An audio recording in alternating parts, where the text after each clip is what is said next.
Every son carries the hope and dreams of his father. I've had the good fortune of knowing Russell since he was 13 years old. To fully understand Russell Wilson, the person, you must first have an understanding of his father, Harrison Wilson, the man who set the path that has led Russell to this moment in his life. Harrison didn't live to see this day, but he will be at Russell's side nonetheless, carried here by the love, devotion, and respect of his son.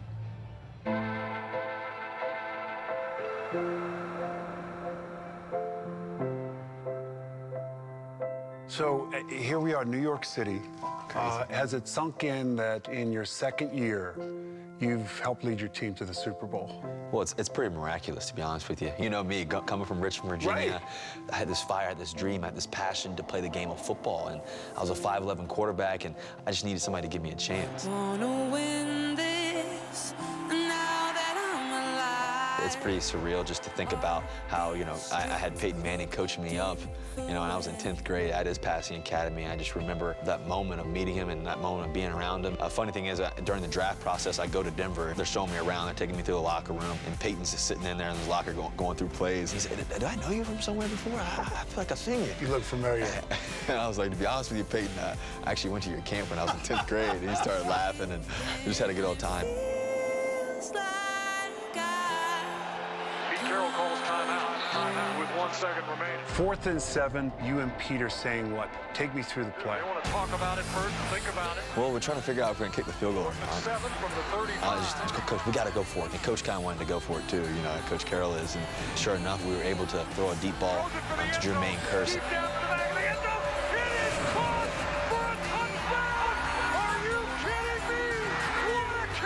That's one of the plays of the year. You know, think about it. I got news for you. If you pull this Super Bowl off, not only the play of the year, that play, 4th and 7, will end up being Seattle's version of the catch. Oh, my goodness! As the game's winding down in the NFC Championship game, and you realize that I am, in fact, going to the Super Bowl, I'm sure you took a second to think about your dad.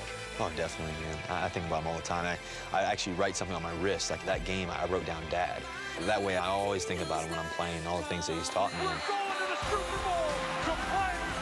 My boys have told me that on a number of occasions during the course of a game when it's tough, they've heard my voice. Do you ever hear your dad's voice when you're playing? The one thing I'll never forget, I was 14 years old, and we're coming back from Virginia Beach, and he said, "Russ, there's a king in every crowd." And he used to always tell me these nuggets and these things that, you know, have stuck with me today, but he said, "There's a king in every crowd." And I'm like, "Dad, what does that mean?" You know, I had no idea. You know, what does that mean? When I took that knee to go to the Super Bowl, I'm thinking, all the things that he did for me are why I'm here right now. I believe that he's gonna be at MetLife Stadium, sitting there, 50-yard line, best seat in the house, a huge smile on his face. He would really enjoy this moment. He'd be very proud of you. I know I am. He's my king in my crowd. He's gonna be sitting right there, man, watching it. Hopefully we pull it out. Good luck, partner. Thanks, man.